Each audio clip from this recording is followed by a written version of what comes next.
to the I Ching Cafe. My name is Belinda Davston, and it is wonderful that you are here with me for our weekly I Ching overview for the week commencing the 20th of March 2023. So before we get stuck into what this week is really calling our focus upon, let us recap last week. Well, we had 59 dispersing, this power of smoke, right? The cleansing process that we all embarked upon, where we cleansed and cleared out negative issues, old stuck things, old illusions, delusions. We made good short work of getting rid of the old stuff and throwing out old stuck issues. We cast out the bad blood, we exorcised that, right? And we focused on putting the work first. And of course, tapping into that wonderful well. What is the structure? Where is your attention being drawn to the structure that you need to build, tap into, utilize in your business, in your teams, in your personal life to get you to tune into that inexhaustible supply of water in the spring. So if there was something that worked for you, flowed for you, was evidential for you for the week, please do share that. I had the interesting experience. I went on an outing with my son. I was sitting at the beach and it was an extremely windy day, and I was sitting there all wrapped up, looking across the sea, being blasted with sand. And I looked at this wind and I saw the choppy waves of the sea, and I thought to myself, oh my goodness, this is a manifestation of this hexagram. Here we have this wind, in this case a cold wind, blowing vigorously across the water, churning up. And I just sat there and I thought, the power of smoke, the power of wind, the power of clearing and cleansing. I sat there with my eyes closed, bracing myself against the exfoliation, and just let that wind clear out my mind, get rid of the cobwebs, and just hand over the old stuff that was needing to be released. So it was so amazing to have that experience of literally being inside the hexagram in my own life. So for you, if there are any comments, please do share them. I love reading your comments. Right, let's get into this week. What are we being asked to pay attention to? So this is a tricky week. I am not going to kid you. I am glad this is in full part not our monthly overview, because then we're working with that energy for the whole month, and some of this energy we are working for the whole month, because our first hexagram for this week, hexagram 28, great pressure.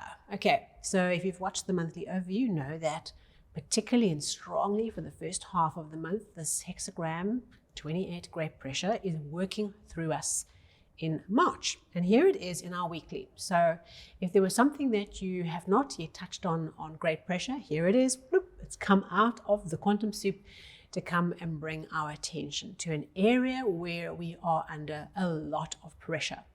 And this is to help us learn how to deal with our stress, to overcome a crisis, to handle a massive surge of creative energy that's pumping, through our team, our business, our life. Look at the structure of the hexagram. You know this one well, the 4 masculine power lines in the middle and the soft little lines on either side saying, oh, we can't handle this pumping energy. Okay, the pressure that's bearing down upon the structure. So when we get this hexagram, what we're being asked to do, as you know from the monthly, and go re-watch it so that you get a different perspective on this hexagram, is to reinforce the structure. Okay, because there's pressure coming down, down, down, down, down, down. What we can have if we don't scaffold up the weak areas is we have a collapse. Okay, the roof just gets heavier and heavier and heavier. The walls just, we have some kind of a collapse. Sometimes the collapse process is useful. When we aren't listening and we aren't paying attention and we are just going for it, piling on, the collapse can force us to deal with the stuff we don't want to look at. Okay, I think maybe there's more productive ways we can do that. Less painful, trauma-infilled methods we can use to work with our growth, surely. So in this week, we might not be able to avoid the impending sense of pressure bearing down, but what we can do is we can scaffold up the areas that are weak. We can put down anything that's not essential and focus all our attention on what is critical, what is foundation, what's at the heart of what's going on, what is really important to give energy to hold up the structure. Because this pumping energy, this creative flow is actually good because it's creative new energy. It's coming because we have this energy pumping through, this creative power that's manifesting. But with it comes stress. Okay, no surprise. So how do we respond under pressure? This is always a great question to work with when we get this hexagram, because we are forced to reflect as we are, lumps of coal becoming diamonds, okay, through life, that perhaps we can reflect on how do we deal with the pressure? What is the mechanism we reach out to? That's the escape valve, or releasing that pressure. And is that go-to healthy and doing its job? Or is it just like, taking a pill to hide the symptom, right? So let us work in this week with understanding how we respond under pressure, reaching out to new ways of dealing with pressure, healthy, positive, productive ways, and making conscious choices to put down what is unnecessary and to shore up what is. Now, changing line, third position. You know that this line position, tricky. It's the line before we cross the chasm from the bottom 3 lines or the bottom trigram to the top trigram. Okay, so we're in that we haven't crossed that little chasm, we are just about to cross. Treacherous, tricky area. What does this line tell us? This line says that if we continue to refuse to listen, okay, it's all going to fall apart, okay, because we've put more and more pressure and we have not paid attention. And maybe the only thing to do is to let it unravel. Okay, I don't find that idea too appealing. I'm not sure about you. I would like to think that I could preempt and put in place some productive means of learning, right? And not going down a whole road of pain.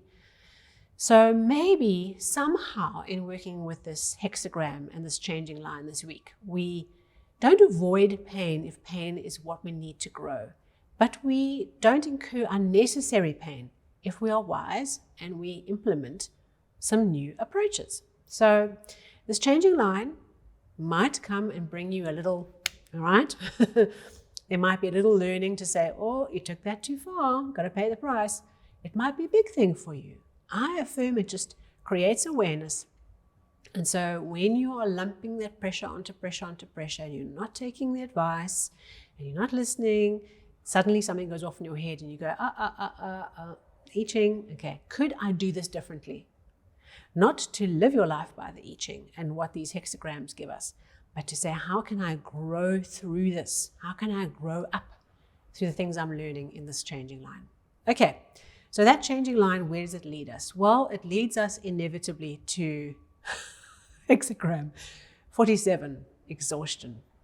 What can I tell you? This changing line in 3 is not a happy camper, because it says what's going to happen, what we are dealing with if we don't deal with this repeated pressure. Exhaustion.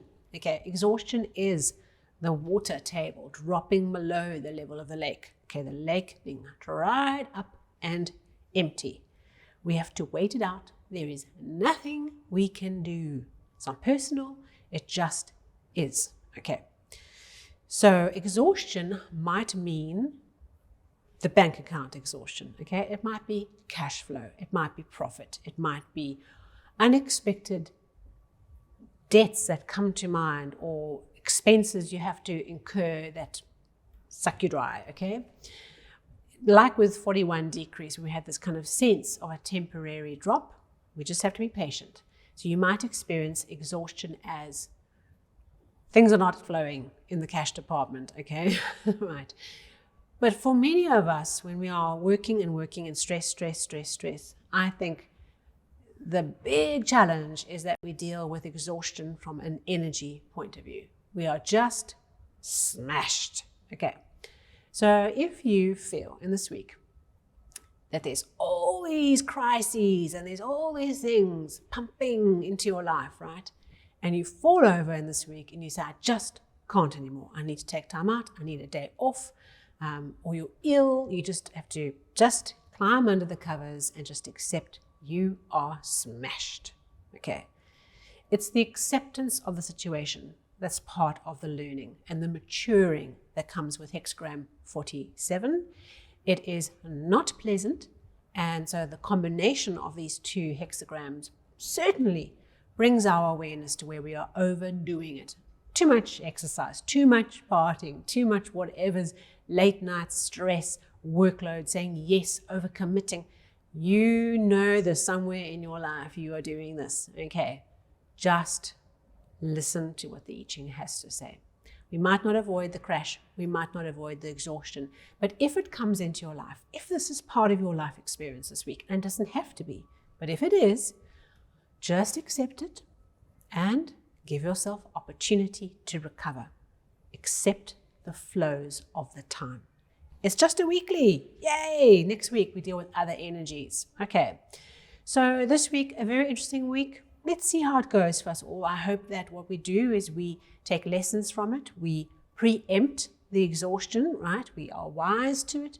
We don't take it personally. We don't get caught up in the drama of it. We are kind to ourselves and we create productive ways of dealing with stress and dealing with exhaustion.